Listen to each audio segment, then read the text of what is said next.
Sagung Dumadi. Pada kesempatan kali ini akan melanjutkan cerita Krisnogososro Sabu bagian ke-23. Tuan, sambungnya beberapa saat kemudian, keanehan perempuan itu tidak saja pada kependekarannya, tetapi juga pada tingkah lakunya.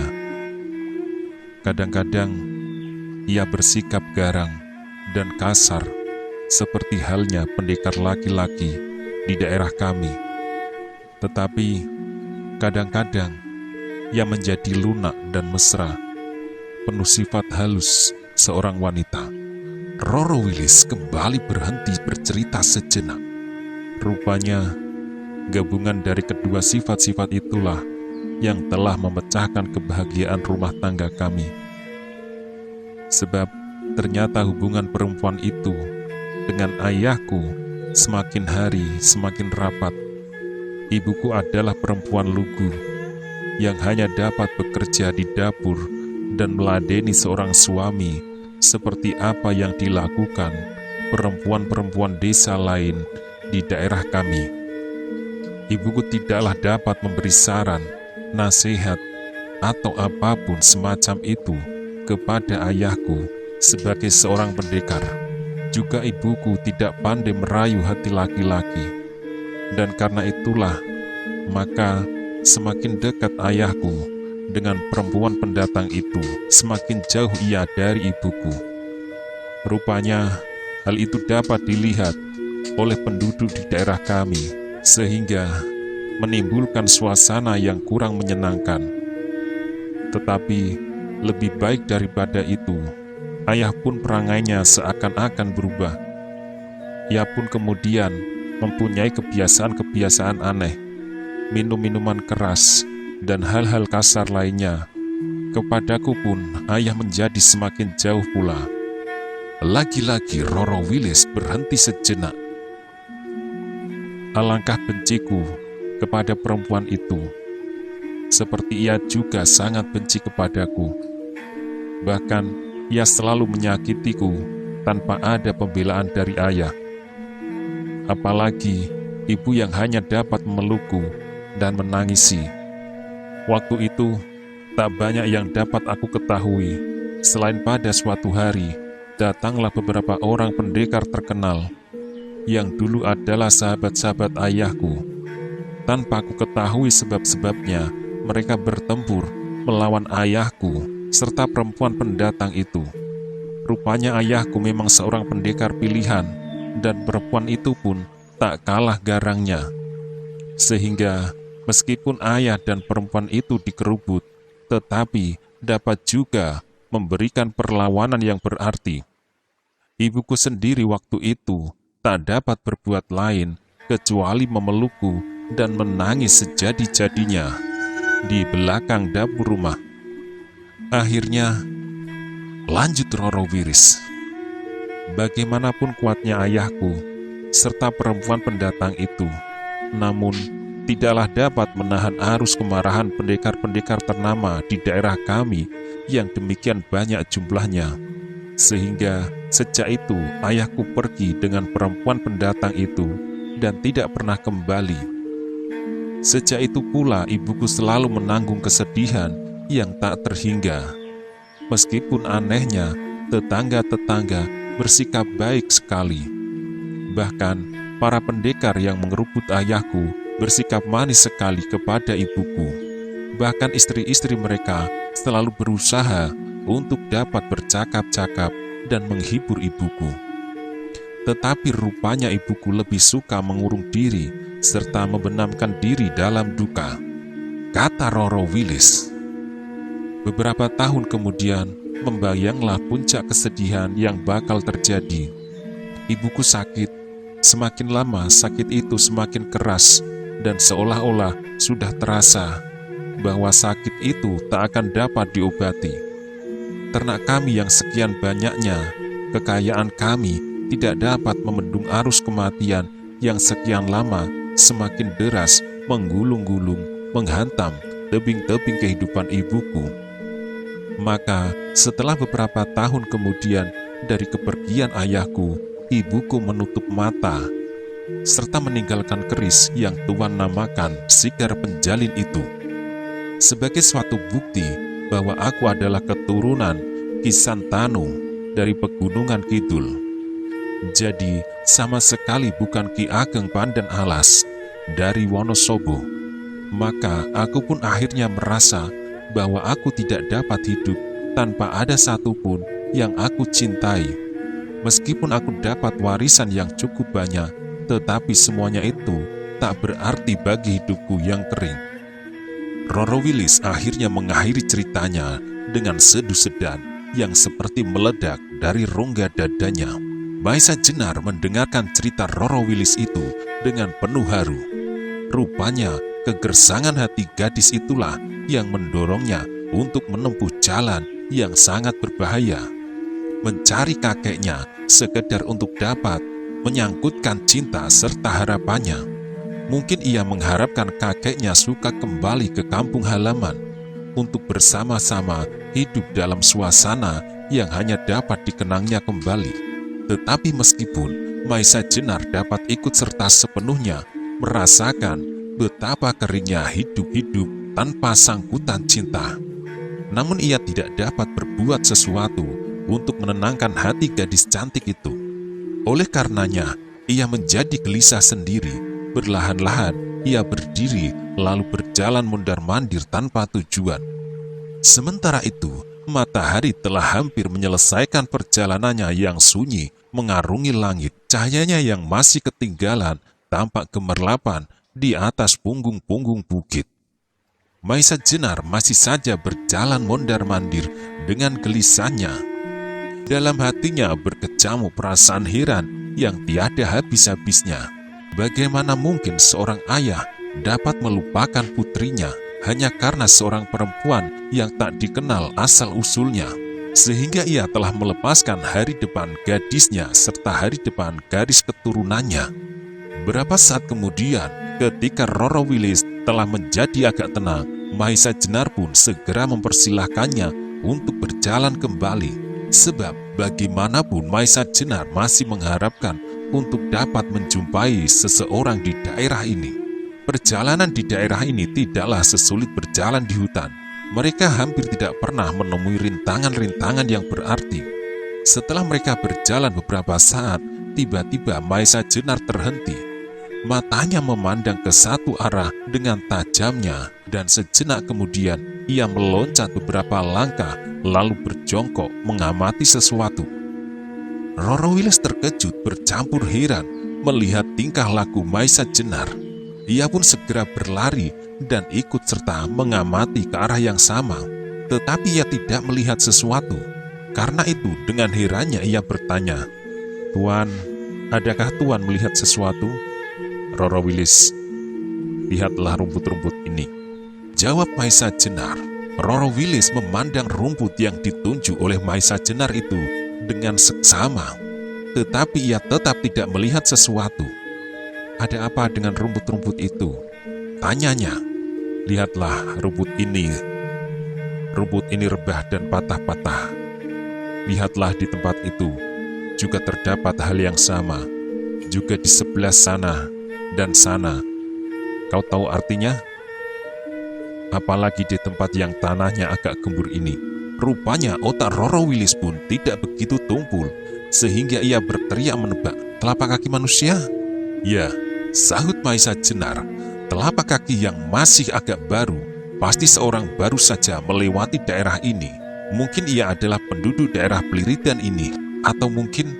Maisa Jenar tidak melanjutkan perkataannya, tetapi Roro Wilis dapat menangkap kelanjutannya.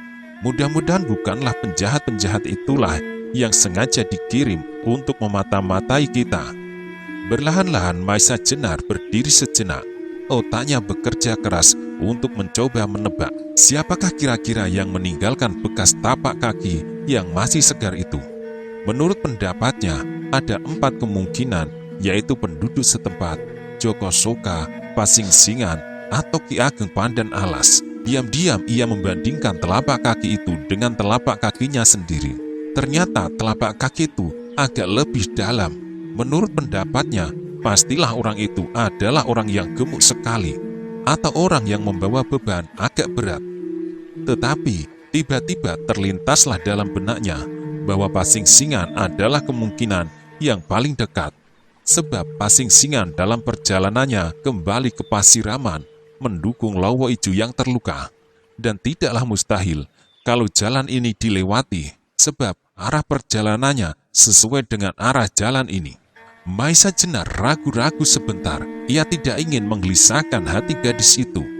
Karena itu, ia menjawab, "Tidaklah begitu penting, Roro Wilis. Tetapi sebaiknya kita beralih jalan." Roro Wilis mengerutkan dahinya. Otaknya memang cukup cerdas.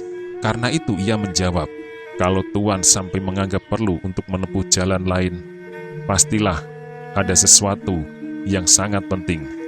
Katakanlah Tuan, supaya aku tidak usah menebak-nebak." Maisa Jenar tidak dapat berbuat lain kecuali mengatakan segala sesuatu yang berkecamuk di dalam otaknya. Roro Wilis pun sependapat dengan pikiran itu, maka mereka memutuskan untuk mencari jalan lain. Demikianlah mereka meninggalkan dan menjauhi jalan setapak yang paling mungkin dilalui orang. Mereka membelok ke arah selatan, menyusup gerumbul-gerumbul kecil menuju ke arah pepohonan yang agak lebat di depan mereka.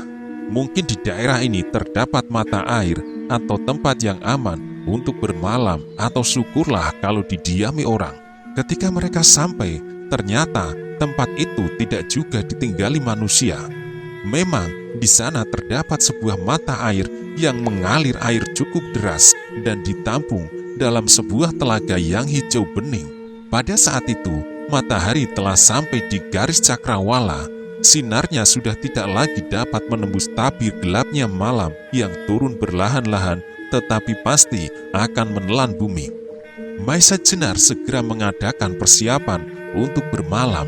Hanya untuk kali ini, menurut pertimbangan Maisa Jenar, sebaiknya lah kalau tidak menyalakan api. Meskipun Maisa Jenar sadar bahwa andaikan bekas-bekas kaki tadi benar-benar bekas kaki pasing-singan, pastilah ia tidak sengaja akan menjebaknya. Sebagai orang seperti pasing-singan, apabila dikehendaki, tentu tidak akan meninggalkan jejak sedemikian jelasnya. Meskipun demikian, Maisa Jenar harus selalu tetap waspada. Dipersilahkan Roro Wilis untuk beristirahat, berbaling di atas tikar yang masih saja dibawanya kemana-mana, sedangkan Maisa Jenar sendiri duduk bersandar di pohon sambil memperhatikan suasana di sekitarnya. Alam pun segera menjadi hitam. Untunglah bahwa bulan yang remaja menghiasi langit di antara taburan-taburan bintang, sehingga sinarnya yang remang-remang dapat menembus dedaunan yang tidak begitu lebat seperti lebatnya hutan. Mata Maisa Jenar yang tajam itu segera menembus keremangan malam untuk menangkap tiap-tiap gerakan yang mungkin mencurigakan. Tetapi tiba-tiba saja mata itu terbanting ke tubuh seorang gadis cantik yang berbaring diam di depannya. Dengan demikian jantungnya berdesir cepat tanpa sadar. Maisa Jenar pernah bertemu, melihat, dan berkenalan dengan puluhan, bahkan ratusan gadis cantik. Bahkan ia pernah berkenalan dengan seseorang yang menurut pendapatnya memiliki kecantikan yang sempurna, yaitu Nyai Wirosobo. Tetapi tidaklah pernah ia merasakan suatu getaran yang aneh seperti dirasakannya pada malam itu. Diam-diam Maisa Jenar memandangi tubuh yang terbaring seperti sebuah golek kencana itu. Dari ujung kakinya, tangannya, dadanya, sampai ke rambutnya yang bergerak-gerak dibelai angin malam yang berhembus lirih. Maisa Jenar menarik nafas dalam-dalam. Sebagai manusia biasa, Maisa Jenar juga kadang-kadang membayangkan suatu rumah tangga yang tentram dan lumrah. Tetapi segera Maisa Jenar dapat langsung memandang ke dirinya sendiri. Ia tidak lebih dari seorang perantau yang akan menjelajahi desa demi desa, hutan demi hutan, untuk mengabdikan keyakinannya. Untuk itu, maka masih banyaklah yang harus dikerjakan. Karenanya, oleh kesadarannya tentang dirinya, maka segala perasaan-perasaan yang berdesir di hatinya terhadap gadis cantik itu segera didesak sekuat-kuatnya.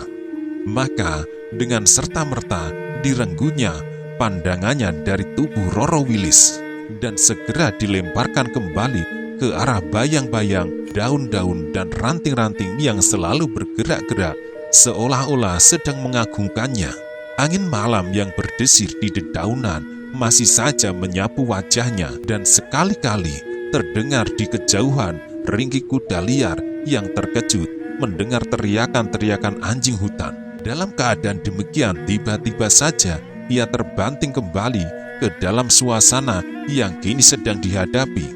Suatu daerah asing yang diliputi oleh suasana yang membahayakan. Segera diangkatnya kepala serta diperhatikannya keadaan di sekelilingnya dengan seksama. Sebagai seorang yang mempunyai pengalaman yang luas, Maisa Jenar mendapatkan suatu firasat bahwa ada sesuatu yang mencurigakan. Mendadak telinganya yang tajam itu mendengar suara berdesir lambat sekali. Tetapi Maisa Jenar sudah cukup mendapat gambaran bahwa seseorang datang mendekatinya. Orang itu pasti bukanlah orang yang mempunyai ilmu yang tinggi, sebab gerak serta pernafasannya tidaklah dikuasainya dengan baik. Karena itu sekaligus Maisa Jenar dapat mengetahui dari mana arah orang itu datang. Tetapi ia tidak segera mengadakan tindakan apa-apa. Ia ingin mengetahui lebih dahulu apakah kira-kira maksud orang itu mengintainya. Karena itu, ia tetap duduk di tempatnya serta bersikap seperti tak mengetahuinya. Meskipun dalam keadaan yang demikian, ia sudah bersiaga untuk menghadapi segala kemungkinan. Suara berdesir itu pun semakin lama semakin jelas, serta suara tarikan nafasnya semakin memburu pula. Tetapi, pada jarak tertentu, suara itu tidak lagi maju. Rupanya orang itu baru mempersiapkan diri untuk menyerang. Mendadak Maisa Jenar terkejut ketika mendengar suara itu mundur dan menjauh. Segera Maisa Jenar tahu bahwa orang itu tidak bermaksud menyerang, tetapi hanya mengintai saja. Hal yang demikian itu malahan akan dapat mengandung bahaya yang lebih besar. Karena itu segera Maisa Jenar bangkit dan dengan beberapa loncatan saja ia sudah berdiri di samping orang yang mengintainya. Orang itu terkejut. Maisa Jenar yang dikira tidak mengetahui kehadirannya, kini tiba-tiba sudah ada di sampingnya. Karena itu, tidaklah mungkin ia dapat melepaskan diri. Dengan demikian, ia menghentikan langkahnya dan tidak ada jalan lain kecuali mendahului menyerang. Orang itu segera mengangkat goloknya dan dengan sekuat tenaga dibabatnya pundak Maisa Jenar. Mendapat serangan yang tiba-tiba, Maisa Jenar menjadi terkejut pula. Ternyata, meskipun orang itu tidak dapat menguasai pernafasannya dengan baik, tetapi ia mempunyai keistimewaan pula. Mendengar desing golok yang terayun deras sekali, Maisa Jenar barulah dapat mengukur kekuatan tenaga orang asing itu. Ketika golok itu sudah hampir menyinggung tubuhnya, segera Maisa Jenar berkisar sedikit, serta meloncat selangkah ke samping. Dengan demikian, golok yang tak mengenai sasarannya itu terayun deras sekali, sehingga orang yang memegangnya agak kehilangan keseimbangan. Dalam keadaan demikian, Maisa Jenar segera meloncat dan menangkap pergelangan tangan orang itu. Langsung diputarnya ke belakang. Dengan sekali dorong, orang itu jatuh terkelungkup dan tidak dapat bergerak lagi, kecuali berdesis menahan sakit. "Kau kenapa?" tanya Maisa Jenar, tetapi orang itu tidak menjawab. Demikianlah sampai Maisa Jenar mengulangi pertanyaan itu 2 kali. Akhirnya Maisa Jenar menjadi jengkel dan menekan punggung orang itu semakin kuat serta memutar tangan yang terpuntir itu semakin keras sehingga orang itu mengadu kesakitan. "Kalau kau tak menjawab, tanganmu akan aku patahkan," desak Maisa Jenar. Rupanya orang itu masih merasa perlu memiliki tangan sehingga dengan terpaksa menjawab, "Aku adalah Sagutro. Apa maksudmu mengintai kami?" desak Maisa Jenar lebih lanjut. Kembali orang itu diam. Maisa Jenar menjadi semakin jengkel dan ia menekan orang itu lebih keras lagi, sehingga orang itu mengadu lebih keras pula. Jawablah, atau tanganmu betul-betul patah. Maisa Jenar makin geram. Tak ada gunanya kau memaksa aku berkata lebih banyak lagi. Rupa-rupanya, ia harus merahasiakan tugasnya betul-betul, sehingga sampai ke ajalnya kalau perlu. Keadaanku sudah pasti, berkata atau tidak, aku akan menemui kematian. Karena itu, biarlah aku mati dengan menggenggam rahasia, sambung orang itu. Maisa Jenar kagum juga melihat kejantanan orang itu sampai berani menantang maut. Tetapi ia ingin untuk mendapat keterangan tentang maksud orang itu yang pasti tidak baik.